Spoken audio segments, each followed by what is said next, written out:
Welcome to the Cripescast. I'm Charlie Berens, and this is the podcast where we talk to people for and or from the Midwest. We are powered by Everlight Solar, and here is today's episode. Hey, folks, today I am talking with Milwaukee Journal Sentinel reporter Jessie Opoien. She is a good friend of mine. She has been covering local politics in Wisconsin for 10 years. Based out of Madison, Wisconsin, she's covering the election in full force in Wisconsin, which is a swing state. And today we are taking your questions. We've asked for your questions. Thank you all to all of you who submitted those.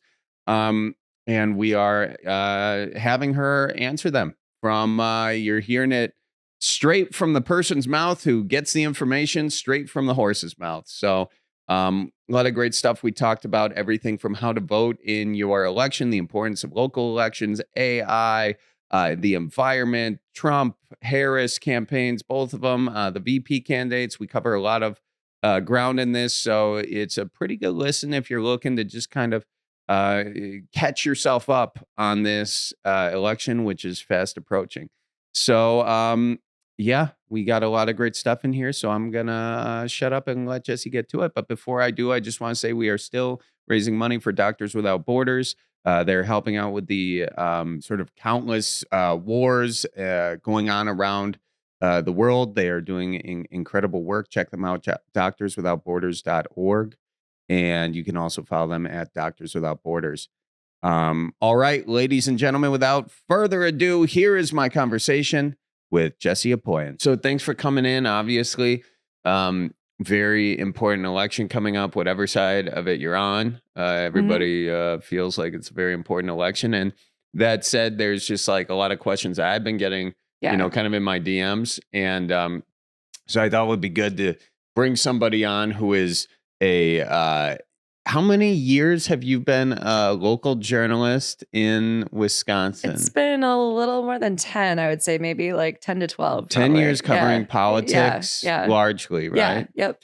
And so you have worked originally at the Cap Times, right? Cap Times for almost 10 years, and I've been at the Milwaukee Journal Sentinel for the last year plus. Yeah. And specifically regarding this election, you have seemingly just been all over it on a local level, a national level. And it's easy to do in Wisconsin to have both local and national levels because Wisconsin is one of, 8 swing states? Yeah, I mean, they won't leave us alone. We've got candidates and their spouses and their running mates here pretty much every other day of the week at this point. Yeah.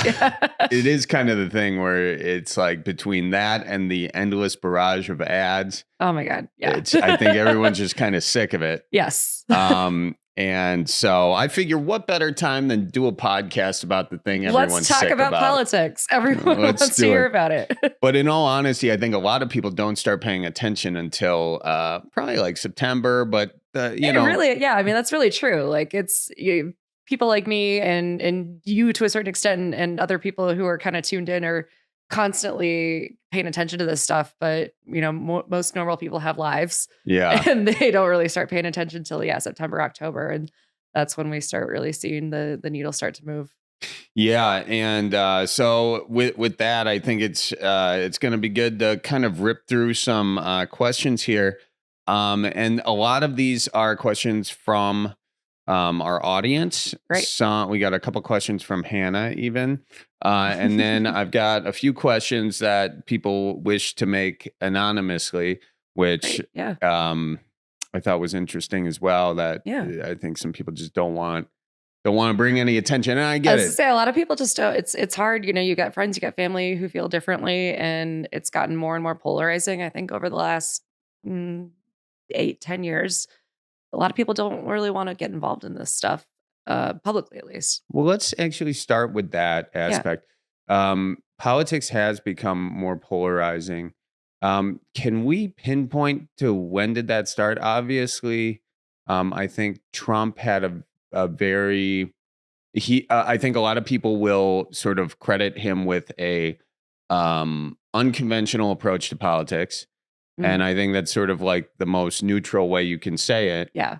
People on the left would say he's been very abrasive, disrespectful, and people on the right would be like, you know, he's he's not the system, you know, and I think those are the kind of the two looks on it. But did it start with Trump, this sort of almost, would it be fair to say divisiveness? And I'm trying to be sort of as impartial in these questions as possible. Yeah. I mean, I think it, it depends on where you are. So, we're here in Wisconsin, and a lot of that stuff kind of started happening here during Act 10, when Scott Walker was governor, and there was a fight over union rights, and that divided a lot of families and friends here in Wisconsin. Nationally, though, yeah, I think the Trump era was definitely probably the breaking point for a lot of it. And you'll talk to a lot of Republicans too, who will vote for Trump and support him, but still say, yeah, no, I don't like the way he speaks. I don't like a lot of, some of the things that he does. But at the end of the day, they support him. But yeah, I think, nationally, universally, that was probably one of the breaking points in terms of the divisiveness. Yeah, and I think you can also go back. Like, I think it true that Obama, he kind of got rid of the sort of cocktail hour that the left and the right had, or didn't they have a annual cocktail meetup or something? Oh, there was some. Yeah, I mean, but that's also been a thing that's just been eroding over the years too. Because I mean, you used to have that just at every level. At state level, national level, legislators would go, fight on the floor of whatever chamber they were in at the national or state level, and then go, have a beer or, get together after hours and hash things out and be friends. And that's been sort of eroding over time. I don't know that we could point to, one person or another that is responsible for that. It's just been a thing that has gone by the wayside. And how much do you think social media has played a part in that? I think social media sort of thrives off of us being angry and divisive. That's what keeps us scrolling, doom scrolling. Right. Yes, doom scrolling. Do you see that the rise of social media is a correlation with the rise in divisiveness in politics? Yeah, I think it's definitely done some good things, but it's made that more of an issue, and also not that I think that everyone needs to talk to reporters all of the time, but politicians don't have to really go through the press anymore. They don't have to talk to reporters. They don't have to talk to each other. They can just go straight to social media and put out the message that they want to put out and reach the people who want to hear it. And I think it does, it creates more echo chambers. Yeah, and we kind of see that in this election cycle on both sides, really. Trump not wanting to do a second debate because, I mean, he did not do well in the first one by, I don't think, anyone's account, except for his. I think he was pretty. And then Kamala not doing interviews. Yeah. And I think that showed in the VP debate because Walz also wasn't doing a lot of interviews. And, JD Vance has been doing a lot of them, and he seemed more polished. Vance seemed more polished. He did, yeah. And all that sort of stuff. So, but largely we're just seeing like a lack of association with the press, more of a reliance on social media. And as you said, that leads to a lot of these echo chambers, which leads to a lot of the idea of like, you'd have to be crazy to see it any other way. Right. And it's not good for anyone. I don't think. Yeah. No. Now, you as a local journalist, have you seen sort of a animosity toward you in your role? It's changed over time. I would say, I've gotten this question since Trump started, running the first time around. And we certainly saw a lot of that animosity at the national level during the first campaign. It's a tired joke, but how every trend makes its way to the Midwest just a few years later than it does to one of the coasts. I think that was true of the animosity toward the press. Yeah. The first time Trump was running, I really didn't feel a whole lot of that. I would go to the rallies. People were pretty friendly. I mean, I went up and interviewed a guy who was wearing a pin that said, "Don't trust the media." And I was like, "Sir, could I interview you?" And he, it would be like to a person every time I would interview someone, they'd be like, "Well, blah, blah, blah, blah, blah, the media, but you seem nice." So, I think that has become less of a thing. People are less willing to engage now. Like I could go on about this, but as the presence of local media has shrunk, I think, people don't get to know their local reporters as much. And so they think of the media as, MSNBC or Fox or CNN, and they don't think about it as the Green Bay Press Gazette or the Oshkosh Northwestern or the Milwaukee Journal Sentinel. They don't think about that as, they don't think about that as the media. And then they're less willing to trust because it's the people that they see, talking on the TV every day. Right. I mean, sort of in the way that all politics is local, all journalism is local too. And just as like voting in your small hometown or even school board elections, those very local elections. It's all of very that stuff important. matters so much. Yeah. I wouldn't say more, but in some ways more than nationally. Yeah. Yeah. And so here's sort of a question on that from Joseph Genko. Right. Why do our options get worse and worse every cycle?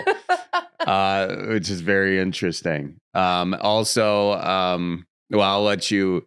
Do you think that's true? Do our options get worse and worse every cycle, or is that sort of a cynical? I don't know if I can weigh in on worse and worse. That's a subjective way of a subjective thing for me to weigh in on. But yeah, I think people are definitely less and less enthused about the options. More and more every election, but I don't know why. Yeah, and I think the worse and worse. I guess one thing I would say is primaries and spending have become an issue to the extent that, like, to win a primary, you have to probably go to the more extreme end of your party, and then to go to the general election, you have to figure out how you moderate. And I think that people, see what you were saying during the primary cycle, and then they see what you're saying during the general cycle, and they don't really know exactly where your candidates stand on things. Yeah, and at the same time, you also have these echo chambers that we already talked about. Yeah. People who get paid money, ad dollars, to make you feel as angry as possible about the other candidate, and so they make villains out of them. Yes. And what was really interesting in the VP debate was the number of times Walz and Vance said, while I agree with some of what you're saying, or they found agreement to where I think a lot of people were like, oh, that's sort of the politics I remember. It was weirdly refreshing. Yeah. Yeah. I mean, they both had their share of misrepresentations of truth. Just the fact that they could acknowledge that they agreed with each other about anything. And then I think people were like, oh, thank God. Right. Can we just get back to that? Yep. And I think it's at least hopeful that people like that, know. Yeah. All of the other memes that I saw after that were about how boring it was. Yeah. I was like, yeah, it should People want it to be boring too, I think. Yeah. Well, in order to get into the minutia, the facts, the gray space, the actually figuring out a plan and a solution, you're going to get into details, and details can be somewhat boring sometimes, especially in this TikTok trained generation where if it's not boom, right, if it's not anger inducing, hitting you in the face right in this, then you're swiping past it, because you need another dopamine hit right away. So I think these machines are really turning us into angry robots, which is kind of funny. This is an interesting one. It's from Braxton Schmitz. And he says, does my vote matter? And I'll sort of like bring that out. We all know our votes matter in swing states, or I guess we should, because the races are tight and they could go either way. But let's take a country, or I'm sorry, a state like California, New York, Texas, where, they're pretty hard red or hard blue.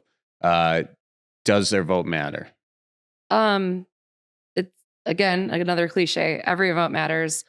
Again, we've got the electoral college system. So if we're talking about the presidential race, that's maybe it won't feel like your vote matters. But in local races, I mean, we see city council races, county board races, school board races, where it comes down to an actual tie where they flip a coin or draw a card to break the tie. Every vote matters, always. And on that note, we have people asking, I'm trying to figure out, could you please point people toward voter registration resources? So, okay, every vote matters. How do you register to vote? Yeah. And I know it's different in each state. I was going to say, so in Wisconsin, you can go to myvote.wy.gov. Otherwise, if you're anywhere else, just contact your local clerk, your county clerk, or your municipal clerk, and they can direct you to do it. You know, some states have same day registration, and you can go when you show up at the polls. Not everyone does. So just reach out to your local government, whoever runs your local elections, ahead of time, and they will help you out. Okay, perfect. And that actually question was from Danielle Marie. Thank you for that question. Sort of piggybacking off of that. Ben Jordan TX says, I'm a college kid, couple hundred miles from home. How do I vote while I am away from home? So all of our college students out there, can they vote in their college town? And again, it's different in each state, so we'll keep it to Wisconsin. Again, so different in each state. You can register to vote absentee to vote in the state that you're from. Or again, if you're in Wisconsin, where we are, you can register to vote in Wisconsin. You can register the day of. But again, reach out to your local elected officials, your local clerks, and they'll tell you what to do. The deadline to register, Hannah's saying, you guys can't hear her, but I believe it's October in Wisconsin. It's October is 18th. To vote in person, you can do the day of, but absentee, you would need to do it ahead of time. Yeah. And October 16th, correction. So it's October 16th in Wisconsin. That's where for you to register and make sure you're set. And can you register? That's my mom's birthday, by the way. Shout out to Becky. Oh, shout out to your mom. Tell her I says hi. I'll tell her he says hi. Yeah, that's really perfect. Quickly. You said point people towards the voter registration. That's Porter Paladin said that. Danielle Marie said a different question. You have the wrong person. Yeah, I'm sorry. That was Porter Paladin who said, could you please point people toward the voter registration resources? Good fact check on that, Colleen. And then actually I will ask Danielle Marie's question. Can you vote while wearing anything that supports a particular candidate? As far as I know, yes. There are some rules about, getting in people's faces and, having signs and stuff, but I don't think you'd be turned away for wearing anything. That's a good question. I actually don't know. Okay. All right, cool. But I think it's fine. Yeah. Okay. Should be fine, but you can always give that sucker a Google. But I didn't know of anything. I think in some states you have rules, like in Georgia, I know it was you can give bottled water to people standing in line. There's some of that stuff. Like you can't show up with signs and get in people's space. But as an individual voting, I don't think there's anything against that. And here's a question on voter confidence. It's from Schaefer_H. Is hacking votes real, or where did it come from and why? So I guess this might go back to what Trump was accusing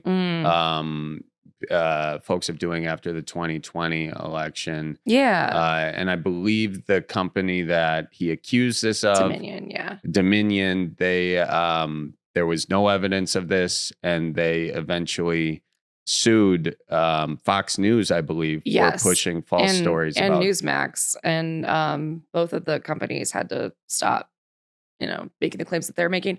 Yeah, so every voting machine that is wired to anything, it's not hooked up to some big database or some cloud thing that can be hacked. It's all really centrally located. In Wisconsin, in particular, we have this really decentralized system, which means that it would be really pretty much impossible to hack anything here.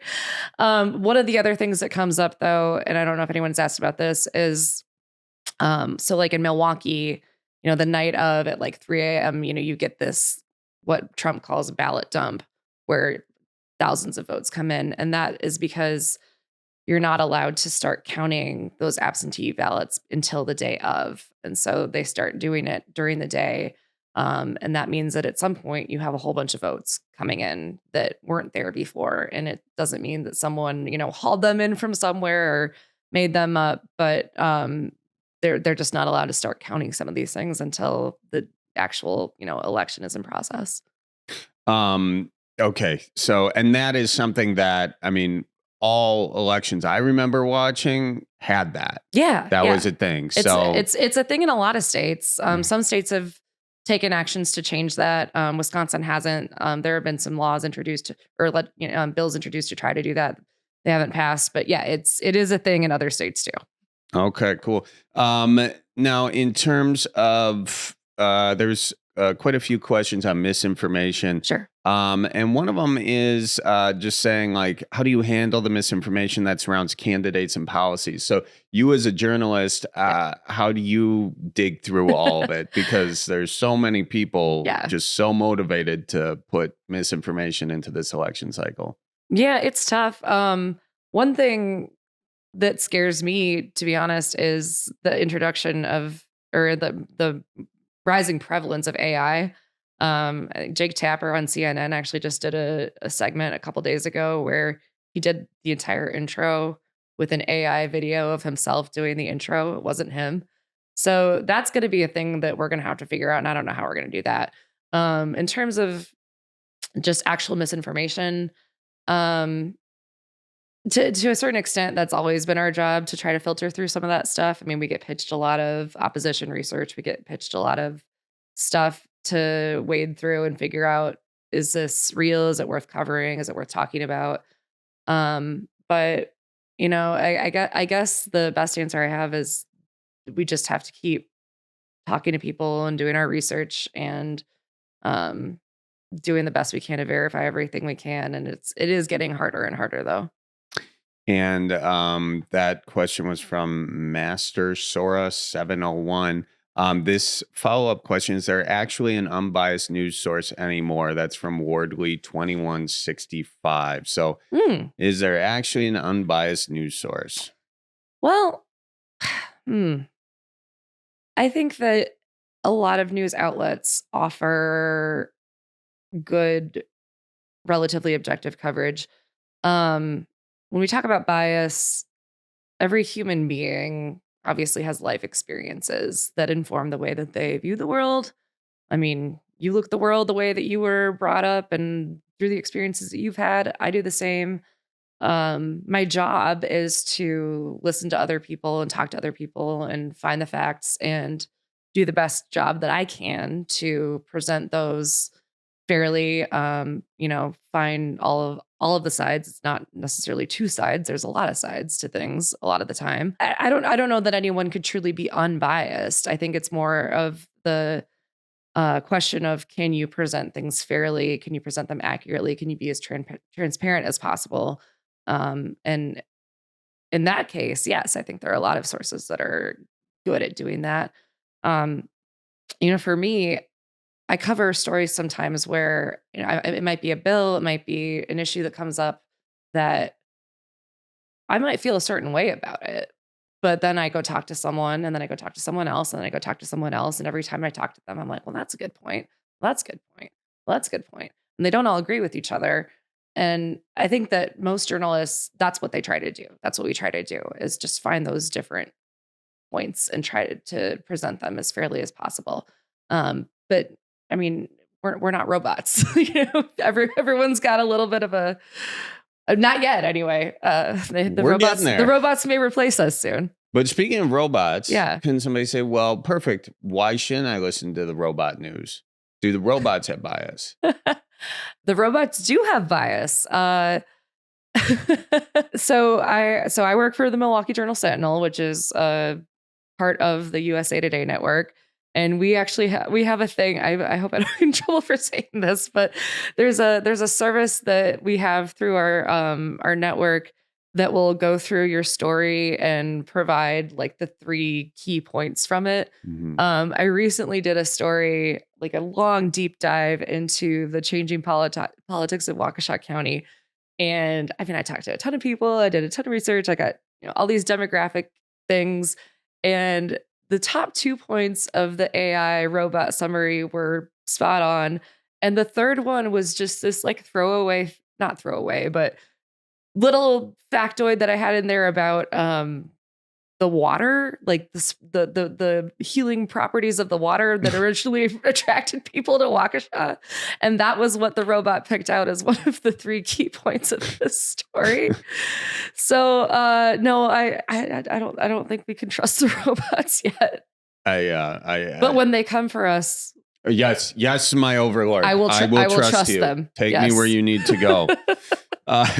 This is actually an interesting follow-up from Velozzi 4, I think that's how you say it. What is the most important factor in the race that isn't being openly discussed? What should we focus on? I kind of have an idea on my end, but I'd like to hear yours first. I'd like to hear. You like to hear mine? Yeah. I do think it's so if you watch the debate between Harris, if you watch either debate, the VP debate or the presidential debate, there wasn't one question, I don't believe, on artificial intelligence. Oh. And there was actually a lot of talk from Harris. If you watch that debate, Harris kind of sounds like a Republican in a lot of ways. She's referencing Dick Cheney. Mm-hmm. She's talking about fracking. Mm-hmm. This is kind of a twofer, sort of the environment and AI. We are at this point reopening 3 Mile Island, the shuttered nuclear power plant. In Pennsylvania, Microsoft is purchasing that and running open up nuclear energy again. Elon Musk is opened up a plant in Memphis for his AI, the Gronk or whatever his AI thing is. It's using enough power, these AI facilities, to power 200,000 homes, I believe. Something crazy in that deal. So we're talking about the U.S. and the world has increased energy use, all kinds, but oil production has gone up and up and up, despite everybody's commitment to cut it. And largely, Google has even gotten rid of its commitment to being carbon neutral now because they're trying to power their AI. So we are putting all these resources into developing artificial intelligence, and it does have its benefits, but at the same time, it's got some pretty interesting detriments. Specifically, Elon Musk, as I see, he's developing all these robots, these sort of humanoid robots. God, I believe he calls them Optimus. But he said in an interview recently, there'd be billions of robots in here in not the very distant future. Right. 5 years maybe, or 10 years, but certainly he's developing them to the tune of millions right now. If we are doing all of this with the robots, those robots are going to help in homes, but they could replace teachers. They could replace warehouse workers. The U.S. government is training robots in military development. China has these AI robot dogs with guns on them. Those are terrifying. Those are terrifying. But the U.S. has an AI fighter jet that beats a human in dog fights. They just did that earlier this year. The exponential increase in technology is astounding, while the environmental implications are equally astounding. And we didn't have one question on that in either debate. So to me, I know I wormhole on AI, and these guys are both looking at each other because I do it but it's the most amazing thing that very few people are talking about. That's why I can't shut up about it. I mean, I think that's a great point. And also, if, to that end, to broaden that a little bit, if you looked at like crypto and the amount of resources that takes to, mine Bitcoin and the energy involved in that. So, I mean, I think I don't have a lot to add to that other than just energy policy overall. I don't know where we're going on it. And I don't know that either party really knows where they're going on it. You're seeing Republicans start to talk a little bit more about renewable energy. I think you're seeing Democrats start to talk a little bit more about figuring out, if they can embrace nuclear energy. And to your end, I mean, we're just using more and more of it. Yeah, and it seems like we also have zero regulation to speak of on artificial intelligence, and at the same time, we're training them for war. Has anyone seen Terminator? But it's wild that largely the public is unaware of it or sort of buries the head in the sand. And I get it because it's very complicated. It's hard to understand and scary, and also convenient in many ways. Super convenient. Yeah. Oh yeah. Yeah. You can have Chat GPT write your whole term paper like that. Yep. And it doesn't do a terrible job. Does not do a terrible job. Yeah. It's frightening. The most frightening thing is the exponential increase in technology. So people may think, it does it, but it doesn't do it perfectly. Right. You can write a joke, but not that good. Well, it's going to get better and better and better. Yeah. I mean, and the fact that, it mines from existing content, so like the it's going to get better because there's existing content out there to mine from. Right. Yeah. Right. And it's largely stealing our data yes. to replace our jobs. Yes. And a few people will get very rich off of it, but then what are the rest of us going to do? I think that's sort of a question we don't have. I see you grabbing your microphone, Colleen. What do you have any? Are we going personal into opinion? Like, what are the actual benefits of it? Like the way you guys are talking about AI right now, about how it's going to be like the end of the world. Like, what are they saying the benefits are that makes us keep it? Like, what does benefits? It outweigh? So, I think there could be theoretical benefits to artificial intelligence if it could, and there are real benefits, no doubt. Elon Musk's Neuralink is helping the blind see, we can talk about the downside in a second, but I'll just stick with the positives. It could be used to find and this is what I'd be most excited about, find a solution to climate change, find a way to better sequester carbon, find a way to, sort of reverse the effects that we're putting onto the planet, more efficient ways of producing energy, renewable energy, all that sort of stuff. That's the positive. And if we were just using it for that or focusing mostly on the health and environmental things, that would be great. But I think what's really driving AI and the reason that we're doing it is people see the financial benefits of, for instance, replacing all your warehouse workers with robots because you don't have to pay them workers' comp. I think an Optimus robot, costs $20,000 for a robot that can work all the time and then charge. And productivity can go up. The amount of money you spend in employees, workers' comp, all that sort of stuff goes down.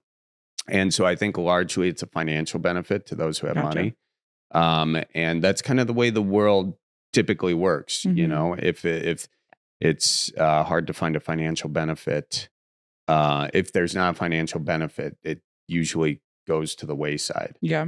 So I just heard both of you talking about all the negatives for a sec. So I was like, why are we keeping it around? No, I mean, I think there's the idea again, like that, all of that. And in theory, maybe it makes it easier for some people to do their jobs by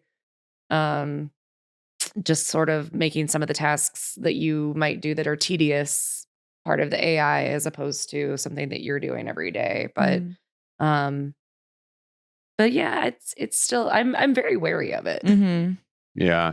And there is no doubt that the machines that they're creating do make things easier, even on the creative side of like, if you're in an ad agency or something. A lot of the people I know who work in ad agencies use it on a very regular basis to the point where the robot knows them. So they can, how a few months ago someone would spit something out and you're like, did you have ChatGPT write this? It's getting harder and harder to tell because they're working directly with the robot and then the robot kind of understands them. And, I think the scariest thing kind of is that we are creating these AI, these machine learning things in our image. Yeah. And we're pumping that in. And, so I hope we like what we see. Because pretty soon there will be, if Elon's Optimus thing and all the other robot people making these robots unleash these things, you now have a new sort of group of robots that are smarter than us and more powerful than us because, largely it's more powerful, more technologically advanced. And if you look around the world right now, what do the more powerful, more technologically advanced humans, the humans with more money and more guns and more weapons, what do they do to the humans with less money and less guns and less weapons? And we see that all around the world. Here's an interesting question. This is from Sarah in Kalamazoo. The former CIA director... first of all, before I go into this, Colleen, did that answer your question or did you have a follow-up? Yeah, I just was thinking about like, what if we gave robots like body dysmorphia, like robot dysmorphia? Like the way you said we give it in our image, we give it robot dysmorphia. They're just looking in the mirror like or they're like, wait, that ChatGPT essay I did wasn't actually that good, right? And like it just like starts like questioning themselves. Don't worry, robots, you're doing a great job. It needs self-affirmations in the mirror. You are smart. You are intellectually empowered.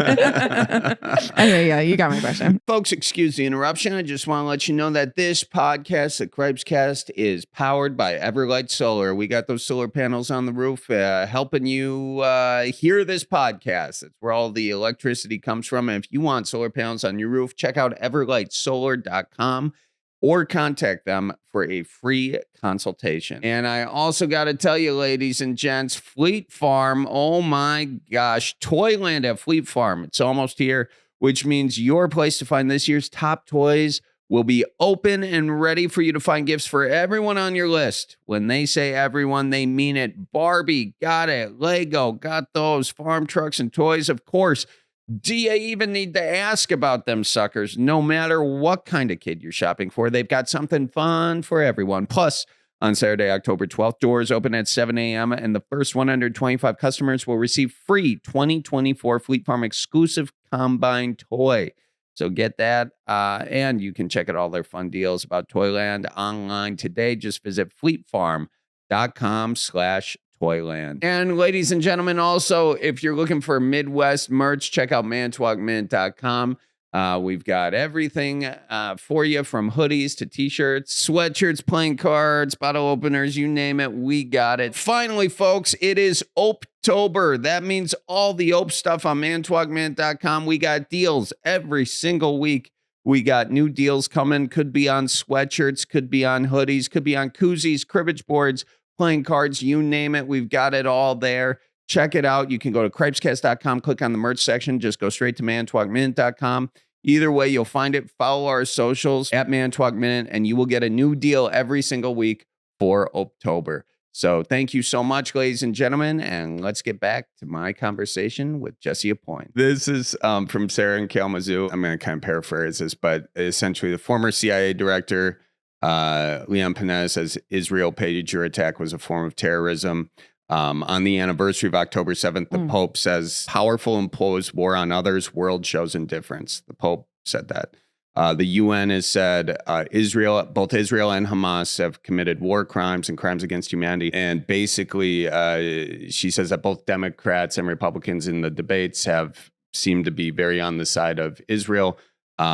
While Israel is essentially getting a blank check for bombs. It's kind of a long thing, so I'm trying to condense it. But essentially, Sarah is Middle Eastern herself. She lives in Michigan. It seems like people are ignoring Middle Eastern folks, Arab Americans living here, and we seem to be giving Israel sort of a blank check. And why is that?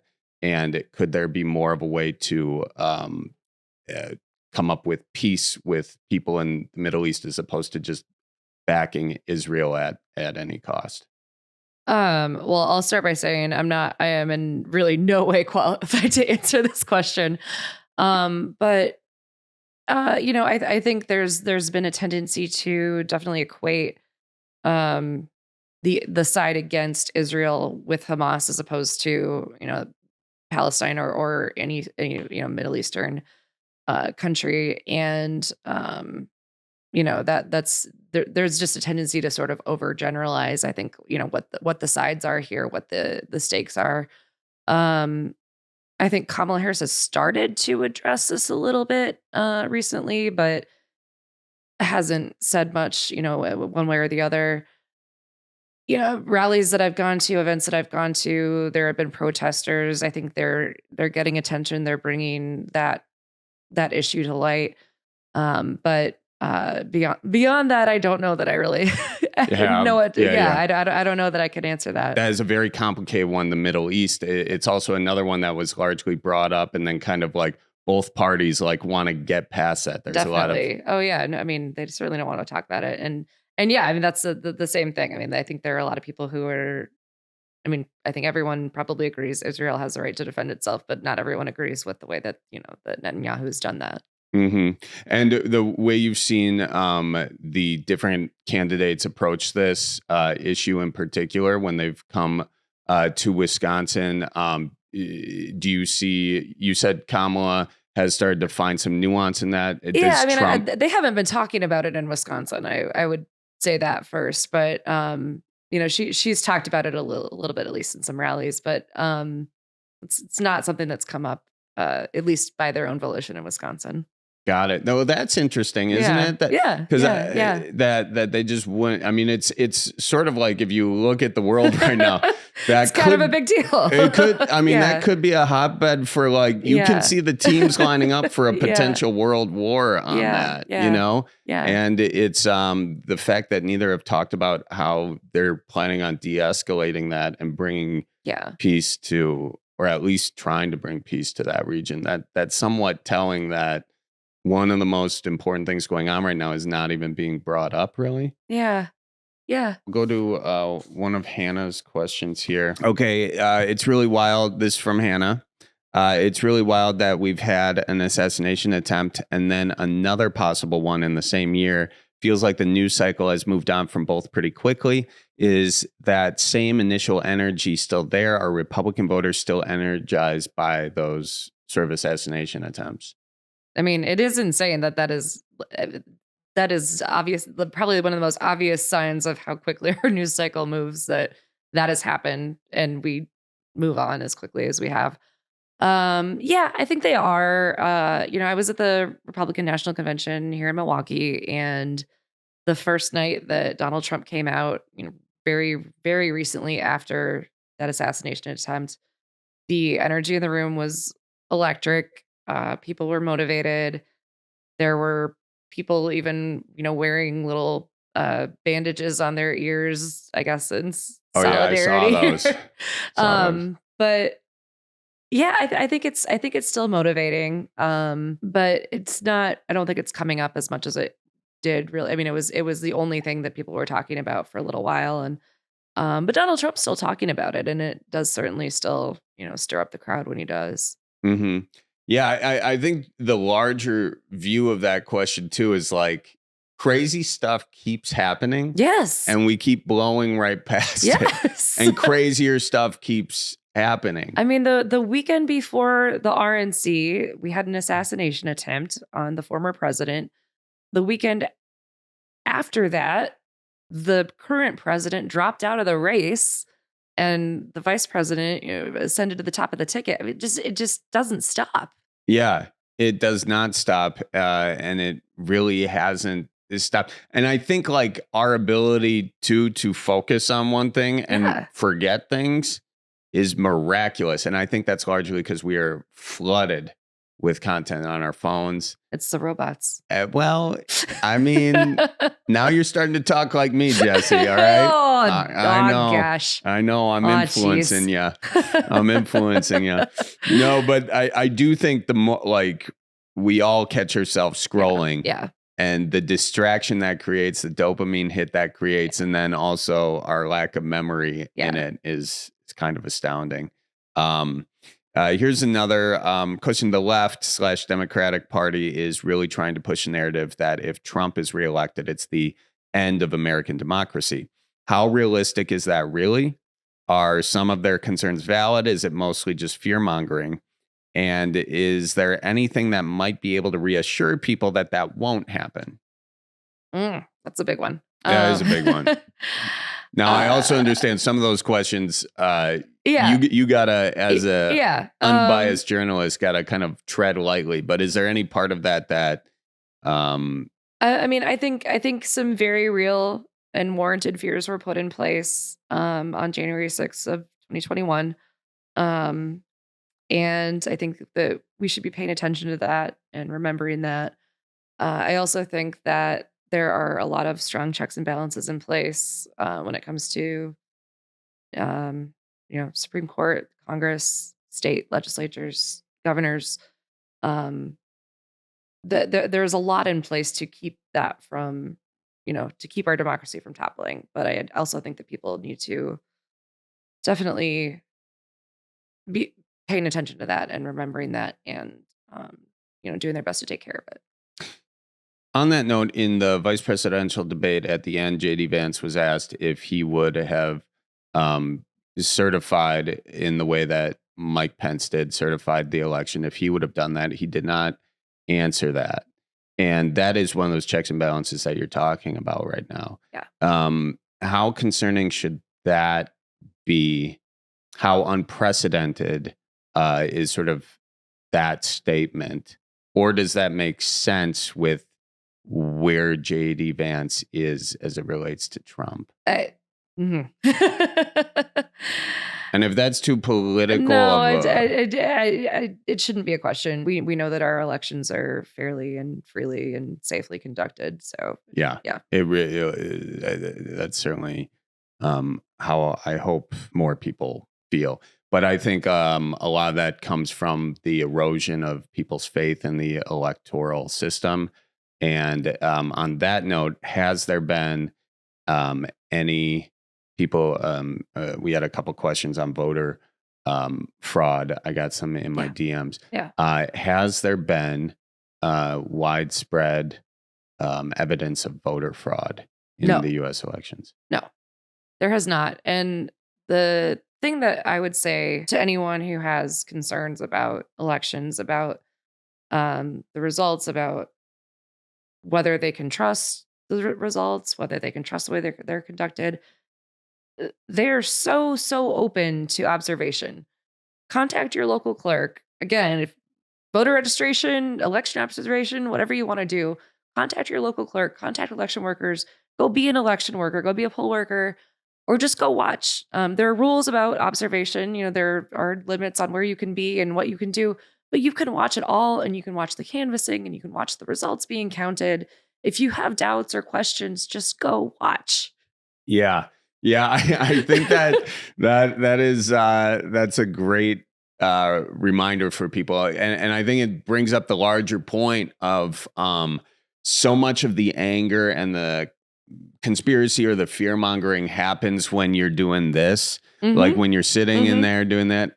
And I think these phones have they are hardwired to make us keep doing this and keep you getting more pissed off. But if you can go out and communicate with somebody, go somewhere in person. Go watch an election or talk to somebody who doesn't agree with you. Find that uncle that you don't want coming to Thanksgiving this year. Go have a beer with him and find out why he thinks the way he thinks. Exactly. You explain why the thing, and I think you'll find that, you'll understand each other better, and you both may have a lot more common ground than you think. You might agree on a whole lot more than you think you do. And on that note, sort of, you talk to a lot of folks all around the state. Do you have a sentiment that things are getting more cordial or less cordial? I think it comes and goes in waves, to be honest. Maybe a little bit better right now than it has been, but it really just depends on. I mean, during election season, it's just hard to measure because people are so fired up. But I think it might be getting a little bit better, maybe. Mm-hmm. Well, that's good. Seems like more of a hopeful response. I try. Yeah. One of the big issues in U.S. elections, in my mind, this is more of a me question here, is money in politics. Yeah. We have an unbelievable amount of money that goes into lobbying, and I think that's pretty much bribing, frankly. I think it's pretty close. That's me editorializing the system here. But I think super PAC's a similar way. I think there's a lot of, you give me this money, I will get your special interest thing done if I'm elected, kind of a deal. Do you see any hope? I think all the people, the general population, would say, yes, I want less money in politics. Yeah. And yet, more and more money just keeps getting dumped into politics. Where is the disconnect there? I think the thing is, once it's out there, it's out there. Like, what do you mean? The toothpaste is out of the tube. We can't put it back in. I think that is true. I think once the rules were changed and more money was allowed to flow in, I don't really know how you undo that. That being said, so again, here in Wisconsin, we actually have pretty tight restrictions on lobbying. it's less of the bribery thing that you're talking about, but at the national level, and to your point on super PACs and things like that, I think the thing to do now, and this is me editorializing, is make it more transparent.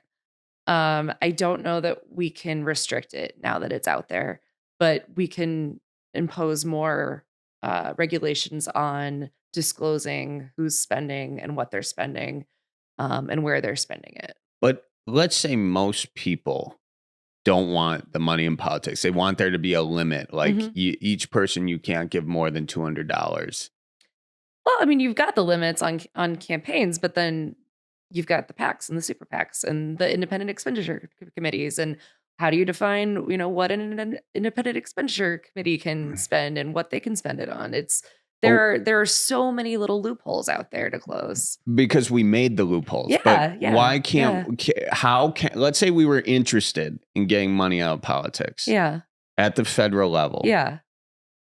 Who's the best person for us to contact? Would it be our representatives? Yeah, I mean, yes. So one thing I will say is elected officials do pay attention if they hear from enough people about a particular issue. And it doesn't take that many people. It probably ramps up, from level to level.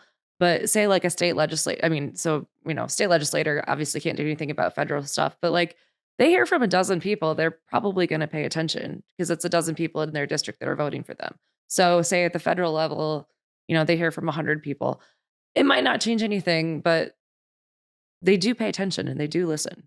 Well, that is reassuring. And I honestly, in some ways, I can relate to that. Like if I get a comment, if I get one comment on a video that says this video sucked, like, okay. Can't win them all. But if like 15 people say that, like, I'm like, okay. Maybe I should rethink that. Yeah, so yeah. I do think that is reassuring. And I think so few people ever contact their U.S. representative, their congressmen or their Congress people or their senators. Yeah. And how can somebody contact them?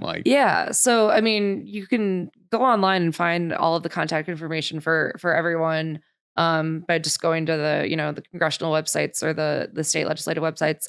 The other thing I would say to that point is sometimes people will put out like a form letter for people to send in to their elected officials, and don't do that. Write something yourself. If you feel strongly about something, write something yourself. And is that then public record what you send in to your elected officials? Generally, yes. Yeah. Yeah. Okay. So be nice. Yes. Be nice in it. Be nice. Yeah. But and I agree with you on the letter thing. Like if they've seen one, they're like, oh, this is sort of a spammy thing. It's like if you get spam mail. Yeah. You're like, I got the same thing 10 times. But if someone really, took the time out of their day to write you something, then they do pay attention. Yeah. So if you got a fantasy league or something out there, like-minded people, and you all want to see money get out of politics, contact your state, your federal reps, your senators and congressmen, and let them know. And maybe you'll have enough pull. But keep in mind, they're probably getting bribed pretty hard right now themselves. So you're going to have to find a lot of people. Because I do think like if they notice that organic shift, the money's not going to be worth it, because what's the money worth if you got to get reelected? Yeah. So, but there is hope. There's hope. There's a lot of hope. And I think that's the big takeaway here, despite some of the skepticism coming out. So, all right. Yes, Colin. Thank you. So you kind of answered my question before I even got to it when you say like your local officials or your elected official, the people to reach out there is at the federal level. For the big picture money in politics stuff. Yeah.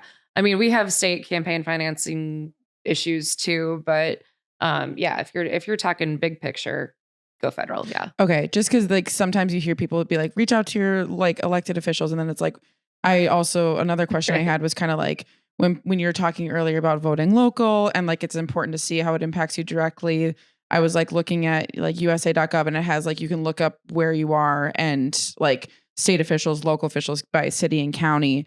And so I just like, I guess my question is like, obviously you want to make sure you know what you're voting for, but like, what does it mean to the average, like where should they go to kind of figure out where those roles are? And like, I don't know, it's a lot of roles, and I'm realizing that, like I was expanding upon it, but it's just kind of like, if you want to be voting and seeing those changes in your day-to-day life, kind of like, how do people get plugged into that? When do you reach out to those types of people? Like that kind of balancing of stuff, you know? Yeah. So, you know, anytime there's an election coming up, again, I'm just talking Wisconsin, you can go to myvote.wi.gov and you can see what's going to be on your ballot. If I'm just like boiling it down to the kind of main things that you're going to be voting for, you're going to have school board races often, city council races often, county board, county executive, mayor, state legislature, assembly, senate, go up to governor. You're going to have races like state superintendent of public instruction. And then, you know, going federal, you've got Congress, you've got Senate, and the presidential races. So, you know, just kind of keep plugging in and find whatever state you're in, you know, find what your equivalent of that is and keep checking to see what's going to be on your ballot. And then look to your local news sources, look to your local government sites to see what those are. Great.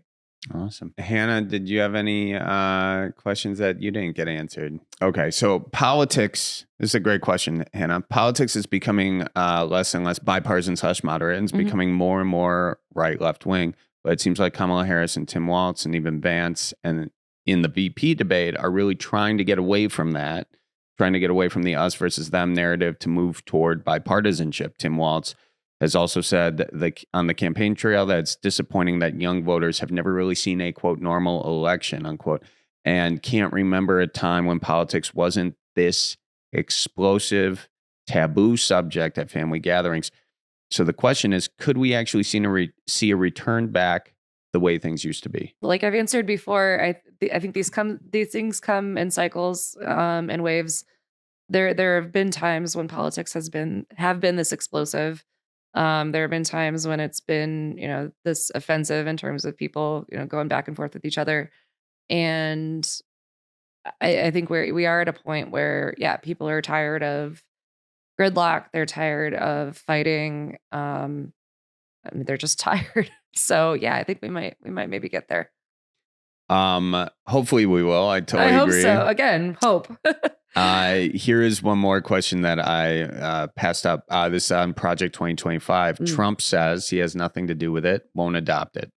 Is that true? What is the likelihood that he might adopt some or all, even though he says he won't? So I guess given Trump's history of honesty and truthfulness, you know, I can see why people would have questions about that. Trump, and that's not to say that Kamala and Walz have not said a lie. Sure. Yeah. But Trump is pretty on record with not always finding the truth in things and kind of going back on things. But specifically with Project 2025, do you feel like that is a warranted concern for people?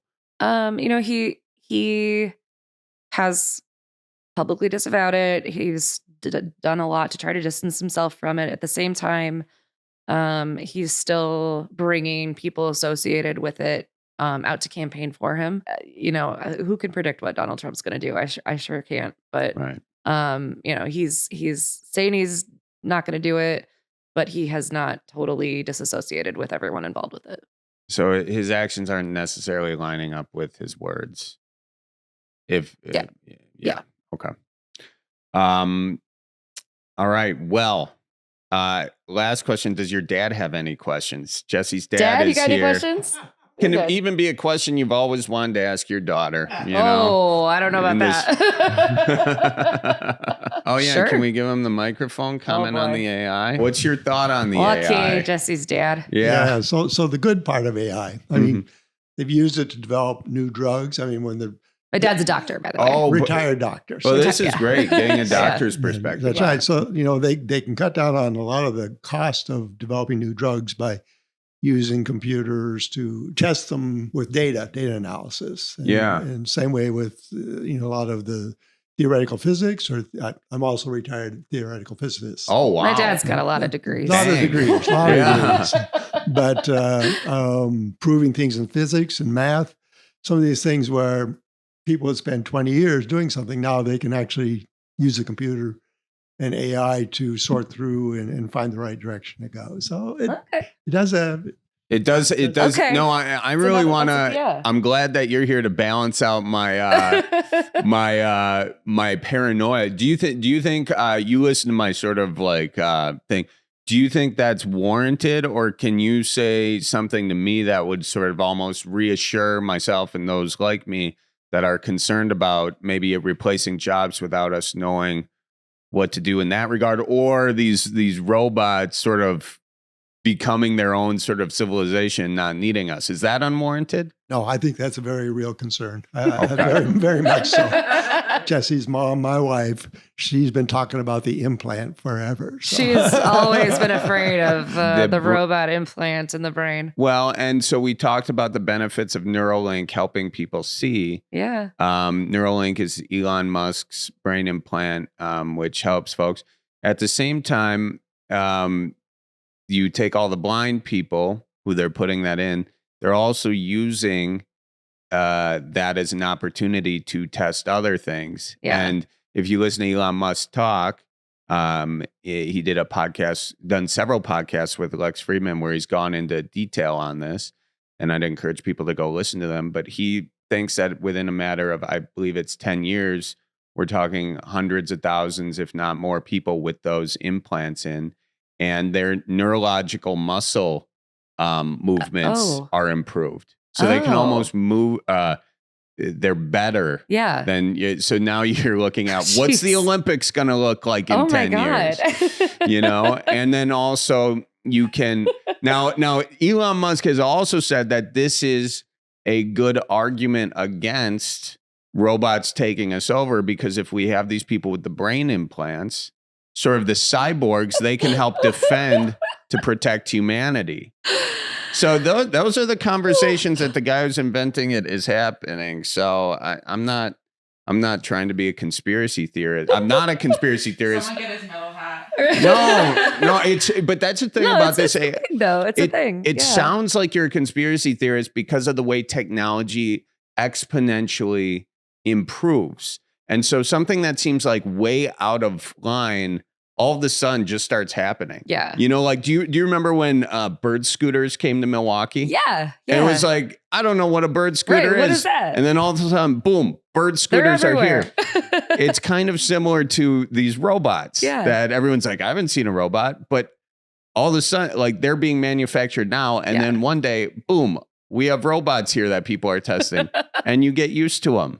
And then, but my concern is not the technology necessarily, but it's sort of the lack of interest from Congress to even take up the issue, largely because they don't understand it. I was going to say the lack of understanding is such a big issue, I think. Totally, because we're not all as smart as your dad, well, No.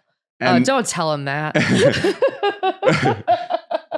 Give that microphone back. But it's a great question. It's a great comment. No, he's a smart guy. But but one, Congress doesn't understand it. But then on top of it, this comes back to the money in politics, which is why I think that's such a huge deal. I think that's fair. There's a lot of lobbying that goes against people understanding it. Normally you need like 9 out of 10 doctors in order to get like corroborate. And Charlie's like, I got 1 out of 10 doctors. I got 1 doctor. That's it. Well, this has been fun. Thank you so much for coming on. Before I go, I got to ask you, it's our Cripes question. Yeah. What makes you say Cripes? What makes me say Cripes? Yeah. What is it now? Bad grammar. Oh, bad grammar. Yeah. Oh, you don't like that? I don't like that. No. My biggest. Which one gets your goat the most? The thing that, the thing that gets my goat is when people misuse the phrase begs the question. Begs the question. Because they always mean raises the question. Oh, they mean raises it. Yeah. Oh, yeah. But a bag in a pinch can be used. A bag can be good. A bag can be used as a flag. It's better than a sack. It is better than a sack. Well, I wouldn't say. You're supposed to be a journalist now, and you're talking silly about sacks. Well, I don't want to talk about sacks. Well, I think a sack and a bag are kind of one and the same, don't you think, or no? A horse apiece. It's a horse apiece, yeah, I tell you. So begs the question, when is an appropriate time to say that begs the question? Well, if you're going to say, I can't even stick with it. Oh, hang in there. You're doing real good. To beg the question is actually a circular form of logic. Oh, yeah, it's a rhetorical. Well, you're begging the question if you're just engaging in circular logic, just making the same point. But if you want to raise the question, then that's so say I says Charlie's got a podcast. It raises the question. What's he talk about on the podcast? Doesn't beg the question. Well, Charlie's got a podcast and it's really good. Yeah. That begs the question. Yeah. What does begs the question mean? I don't really know. But so in conclusion, your pet peeve is when people is that an idiom or is that I think I don't even know what it's like a phrase, a term. Yeah. Can we get a definition, Colin? What does the robot say begs the question means? Begs the question is a logical fallacy that occurs when an argument assumes the truth. Arguing in a circle. Circular logic. Circular logic. Okay. Oh, yeah. Like I knew what I was talking about so there. That's almost Sorta. like my crowd sizes are so big. Everybody says my crowd sizes are so big, and so they must be so big. That's actually exactly what it is. Is that it? Oh, well, now we know what begging the question is. Charlie. And is it BEGGIN? Was it bag or bag? Bag the question. Yeah, begging. Bag. I thought it was putting it in a bag. Putting it in a bag. Oh, cripes. I just learned it's begs the question. Chocolate is delicious because it is yummy. That's the example. Oh, chocolate is delicious because it's yummy. I assume Berens Brandy is delicious. Oh, do you want to try some? Actually, kind of do. You want to try a little bit? Here. Oh, Dad wants to try. Dad wants to try some. All right, come on. Let's do a cheers. Cheers. Thank you for the question. That's not begging the question. No. That's tasty. That's tasting the question right there. Yeah. What's your dad's review on it? What do we think? 11 out of 10. 11 out of 10. And that's a doctor's approval. That is it's medicinal. 1 out of millions of doctors say Berens Old Fashioned Brandy is a 1 out of 10. Good for your heart, good for your soul. I love that. That's great. Charlie, I got to ask you. Doctor approved. What gets your goat? What gets my goat? So these AI robots. What gets my goat? Honestly, I really appreciate what you do because what gets my goat is sort of local journalism isn't profitable. It's less profitable and it goes away. And I think that then we see truth erode, and we've seen that. Yeah. And that gets my goat because it just gets all of us as people away from truth and believing whatever the strongest voice and the most money wants us to believe. But I appreciate you and people like you who stick to the local journalism, stick to the facts, stick to being as unbiased as you can be while acknowledging that we all have a bias. So cheers to you. Cheers to you. And cheers to all the journalists out there. Cheers to the journalists. And I hope you guys can all register to vote. And that deadline is coming up. And please get out there and vote when the day comes. Vote early if you can. Make sure you get it in there. And everybody, it's going to be okay. Cheers. Folks, that is it for now. Huge thanks to Jessie and her dad for stopping by the Cripescast studio. Make sure you follow her at Jessie Opoien. That's at JESSIE And you can also follow the Journal Sentinel to check out her reporting. Huge thanks to Jessie for coming on. Huge thanks to all of you for listening. Shout out to Hannah Milos for editing. Colleen Maraca for producing. And thanks to all of you for listening. And please make sure you get out there and vote and register to vote here in Wisconsin before the 16th. All right, ladies and gents, we'll see you next week. Watch for deer. So roll out the barrel and get the band brewing. Life's got you down, just keep her moving. It's on Wisconsin, the Badgers say it's the old Wisconsin Jubilee. You know, sometimes when you're ice fishing, you put your foot in the walleye hole and go ass over tea kettle and you think you're done. No, you gotta keep her moving.